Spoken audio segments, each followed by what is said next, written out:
If you want a combat jacket hood that fits without having to wear a cap, stay tuned.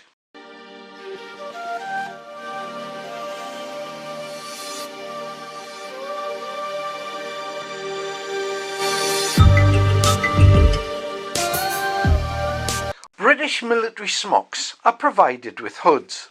Some of the older versions are detachable, but today most of them are sewn on.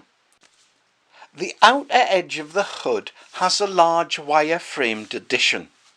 The jury's out on the hoods. They're either loved or hated. They're particularly hated because they restrict vision. The wire frame is uncomfortable when it's folded back and rolled down and fastened at the back of the jacket. Consequently, a number of military personnel, quite illegally, cut off this extra piece on the hood. Harry of Flying Haggis Films has a good demonstration of how to remove this offending part and update the rest of the hood. I have made some similar but slightly different adjustments which I think makes the job easier to do while keeping the hood just as effective.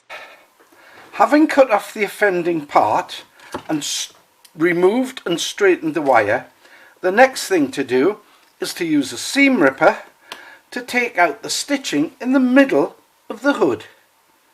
Once the channel is fully open, it's now time to put the wire through. The hole for the draw cord is big enough to accommodate the wire, so I'm going to slip it in and feed it through.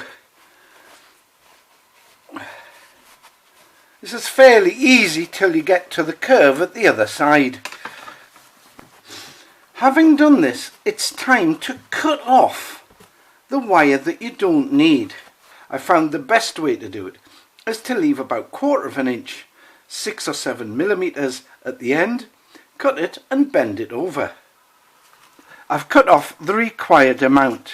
Because there's only a short distance difference, it's easy enough to force the metal into the hole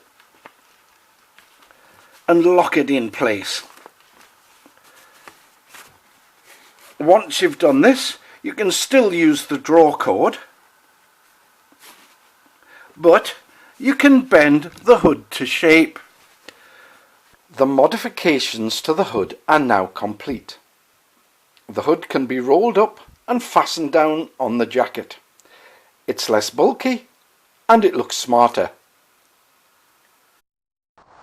If you need further adjustments to your hood, it's fairly easy to cut off the prongs from a Fastex buckle and sew on a strip of thin nylon webbing. This tensioning strap can then be sewn onto the back of the hood. The smaller hood is probably more suited to most people's needs.